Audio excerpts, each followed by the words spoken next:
Nope, doesn't matter. You can switch it up however you want. All right, so that was the lesson on the difference of two squares. That's the first thing that you needed to learn in this lesson.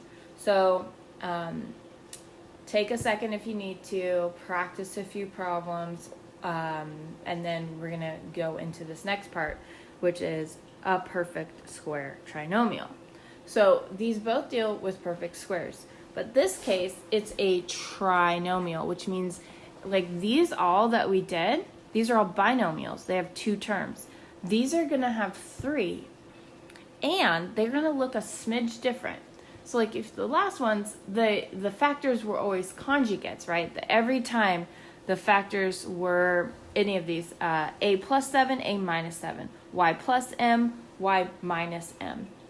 Those ones you couldn't factor. 5m minus 4, 5m plus 4. They were the same thing except the sign in the middle was different.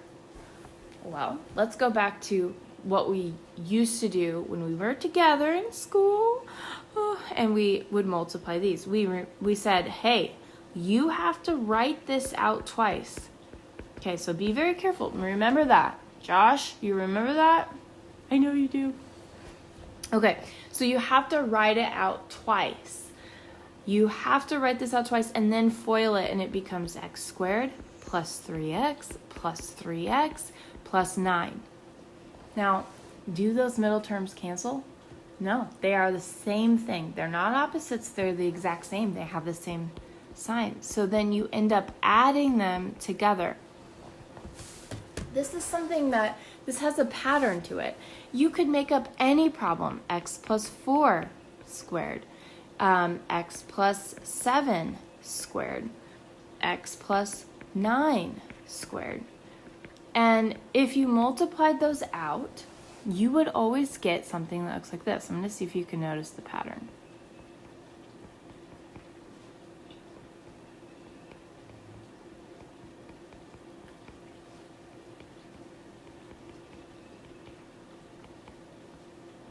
So I didn't even have to like write them out and FOIL them because I know this pattern. So let's see if you can figure it out.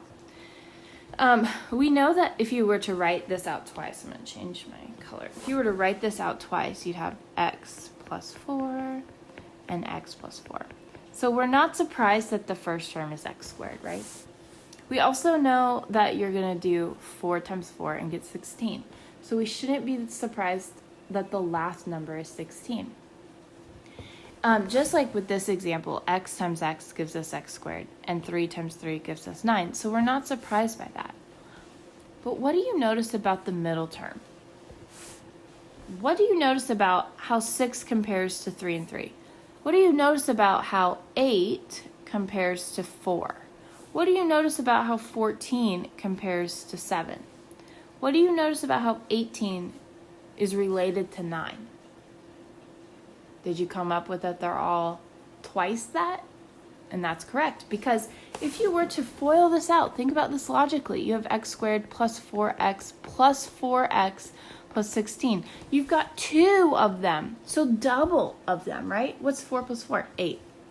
In the middle here, you'd have plus 7x plus 7x. That's 14. In the middle here, you'd have plus 9x plus 9x.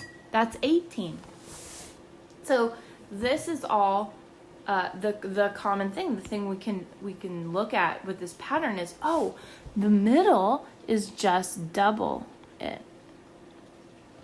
These are perfect square trinomials because the first and the last term are perfect squares. X squared is a perfect square, 16 is a perfect square. X squared is a perfect square, 49. X squared, 81, perfect squares. X squared and 9, perfect squares. And the middle term is just twice the product of the two terms that are in the parentheses. So we do 3 times x, that's 3x, times 2, 6x. It's just double that coefficient. So if you look at this one, you might say, oh, I mean, you can go, okay, and here's the thing with this. You can factor this the way we normally do, where we say, hey, what times what is 25, and add it together is 10. No problem. What times what? 1 times 25? No. 5 times 5? Yeah, 5 plus 5 would give us 10, right? But we're trying to, now that you know how to do this, we're trying to help you with getting faster, getting better, being able to do more complex problems when you know this. When you know this, it makes your life easier. It also is helpful for when later on you're going to learn how to complete the square, like not with me, but in Algebra 2. And so this is helpful. So this is a perfect square trinomial. Pumpkin spice, no, perfect square trinomial. So we've got x, and now we have plus 5 plus 5. Now you can rewrite that like this. Either answer is perfectly acceptable. It doesn't matter how you write it. Let's try this next one. Holy moly, what? This is a negative sign. Ooh, let's see if you can figure this out. So is this, because I know we're doing perfect square trinomials, let's see. What times what is 121? 11 times 11. What's 11 plus 11? 22. So if we've got x and 11, what sign goes in the middle? Well, it's always whatever this is. Now, how do we know this? Or how does that make sense? Think about this. If you add two negatives together, you're going to get a negative. If you have negative 11x and negative 11x, you're going to get negative 22x. If one of the signs was negative and one was positive, then you wouldn't get negative 22, right? You'd get nothing. If they were both positive, you would get 22x positive, right? But we have a negative. And the great thing is a negative 11 times negative 11 is positive 121. So that pattern always continues. So this factors into x minus 11 squared. Minus because this was negative. And this last one, it always has to be positive. Otherwise, it's not a perfect square. Perfect squares are, they have to be positive because you can't get a negative number when you multiply two numbers that are the same sign. Okay, this next one. Y and y gives you y squared. 49 is a perfect square. That's 7 times 7. And oh my gosh, 7 plus 7 is 49. So this is positive. And it's also positive, makes sense because this is positive. All right. Factor this one. All right, you guys are doing good. I know this is a lot, but these are kind of like straightforward ideas, so I hope you are doing okay. Factoring this, let's see, is there a GCF? We always got to check that. GCF, is there a GCF? Because now we've got a coefficient of 9, right? The leading coefficient's 9, it's not 1. 3 times 3, 3 goes into 9, 3 goes into 24, but does 3 go into 16? No, so, okay, no. What about 9? Nope. So there's no GCF. Can we factor this? Is this a perfect square trinomial? Well, let's see. Like if we were to factor this, see, and here's where it's helpful. You might be thinking back to like how we used to do it. Do you want to do 9 times 16? The first, remember the AC factoring? Do you want to do that? I don't. And then what times what is whatever that number is and added together is negative 24? It's hard. Don't put yourself through that. Just recognize perfect square trinomials. So I'm going to write some notes on here and then we'll do the problem. So is this a perfect square? And is this a perfect square? 3m times 3m and 4 times 4.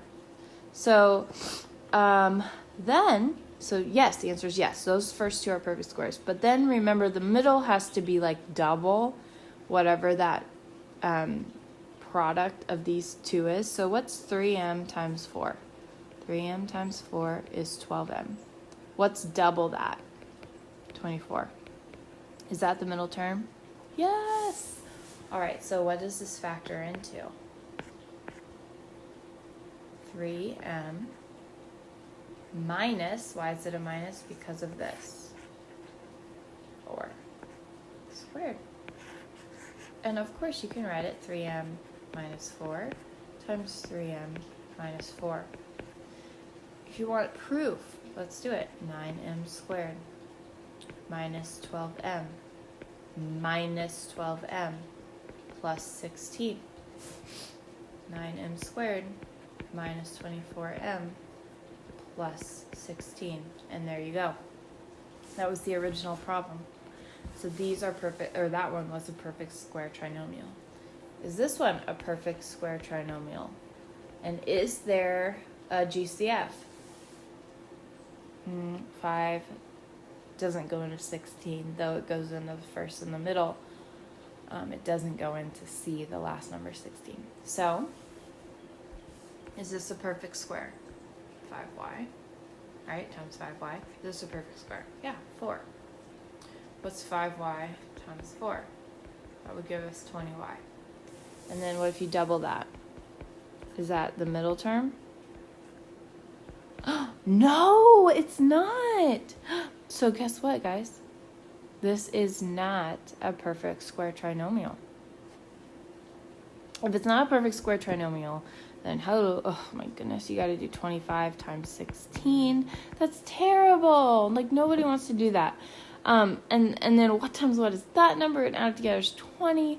Yeah, like, no way. So don't worry, we're not going to do this. But yeah, recognizing perfect square trinomials saves you so much time. So that one's not a perfect square trinomial.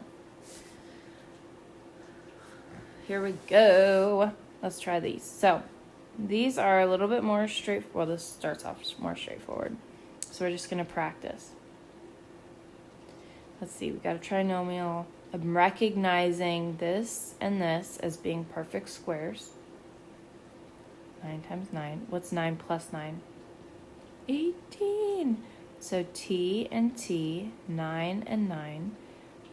And they're not conjugates. They're not the opposite sign, because then you wouldn't have the middle term, right? They're both negative, which we know because that's negative. So t minus 9 squared. Next one. Is there a GCF? No, 4 doesn't go into 49, or 2 doesn't, so it's not. Is this a perfect square? Is this a perfect square? 2p and 7. Yes. What's 2p times 7? 14p times 2. If I had 2 of those in the middle, I would get 28p. That's the middle term. So there we go. 2p minus 7 squared. That is how you would get this original problem. Those are the factors. What do you multiply together to get that problem? 2p minus 7. Is there GCF on this next one, number 3? No GCF. Because 3 doesn't go into 4. And 2 doesn't go into 9, though it goes into 6 and 4. Is this a perfect square? Yes. Is this a perfect square? So 3x and 2, yes. 3x times 2 is 6x. Now, don't get too excited, because yes, that's the middle term, but remember, you got to multiply by 2. That would give us 12x, which is not the middle term, which means it's not a perfect square trinomial. If you wanted to factor this, you would have to do 9 times 4 is 36, and what times what is 36, and added together is 6. These are much smaller numbers, so I'm going to see if we can do it. 1 times 36, 2 times 18, 3 times 12, 4 times 9, 6 times 6, and no, y'all, that one doesn't factor, and it is not a perfect square trinomial, so we're going to call it prime. Next one. Whoa, what's going on here? 12, 60, 75. Let's see. Is there GCF? Well, Z is a GCF for sure. So I can take a Z out because they all have at least one. So 12Z squared plus 60Z plus 75. Now we have to check, can we keep factoring? Let's see, is there a number of 75, 5? Let's see, what's 75 divided by 5? That's 15. No, that's 15. 15 goes into 60, but 15 doesn't go into 12. So I'm thinking 3. Let's try that. 3 goes into all of these. So if I divide them by 3, and that becomes part of my GCF, I have 3Z, 4Z squared, plus 20Z, plus, 7 plus 5 is 12, which I know 3 then goes into that because that's just how the divisibility works, so that's 25. All right, now, can we keep factoring? And when I see that first term and I see that last term being perfect squares, I'm going to check, is this a perfect square trinomial? Yes, it is. This is 2z times 2z, and 5 times 5 gives you 25. This times this gives you 10, and double that, if you had 2 of those terms in the middle, is 20z, which was my problem. So there we go. We got 2z plus 5 squared with your GCF out in front. That is the most complex that these problems get. GCF and a perfect square trinomial. All right, so for this, the last problem we did, we had a GCF, and you cannot forget those. Otherwise, it just becomes a terrible mess. So for your benefit, remember GCFs. Always write that out. Number 1, is there GCF? That's never wrong. Is there GCF? Always check for it. Okay, so I'm definitely seeing X's everywhere. And now 80 and 120 end in 0. And 45 ends in a 5. So I know 5 goes into them because 10 goes into numbers that end in 0. And 5 goes into those. So let's see. 5 maybe? Maybe bigger? Let's see. 5x for sure is a GCF. So let's take that out. So it'll be 5x. And I'm left with 16x squared plus 214. Oh, 24, I mean 24x, and then plus 9. Too much space. Ugh. Okay, so if you were thinking, like, can you keep factoring? I don't want to have to do, like, 9 times 16, right? So, but, something that's triggering in my memory. 16 and 9, what kind of numbers are those? Perfect squares. 4x times 4x and 3 times 3. And 4x times 3 is 12x. And so if you had if you had 2 of those, what's 12x plus 12x? 24x, or 12x times 2 rather, however you like it. That is the middle term. So, all right, here we go. This is a perfect square trinomial. 5x, can't forget the GCF. And we're going to be super fancy and write it with 4x plus, was that 3? Squared. That is the most succinct way you could possibly write that. Nice job. Okay, so I have a feeling these are more GCF things. Let's see. 64, 25. Wait. Oh my goodness. Oh, I know what these are. Look, I got multiple letters. I'm not afraid of that. Let's see. Is there a GCF? Oh no. Thank goodness for this 25, because that tells us it has to be either 5 or 25. Nope, that doesn't go into 64. So this is a perfect square, and this is a perfect square. This is 8m, right? And this is 5n. What's 8m times 5n? 40mn. Now, if you doubled that, you would get 80mn. Is that your middle term? Yes, it is. That means this is a perfect square trinomial. So we factor this, and we have 8m, and we have 5n squared. And what's the sign? Minus. How do I know that? 1, it's the sign in front of the middle term. 2, if you wrote this out, make it make sense to you. This is not ambiguous. This is not just like something you can't understand. You really do know what this means. This is 64m squared. This is a negative 40m. And this is a negative 40mn. And then when you do a negative times a negative, you get a plus 25 n squared. Sorry, n squared, not n. And you have two negatives being added together. That gives you a negative. So these signs, you just got to remember your sign rules. Go slow, walk yourself through it. This one, is there a GCF? Y, for sure. And maybe 2?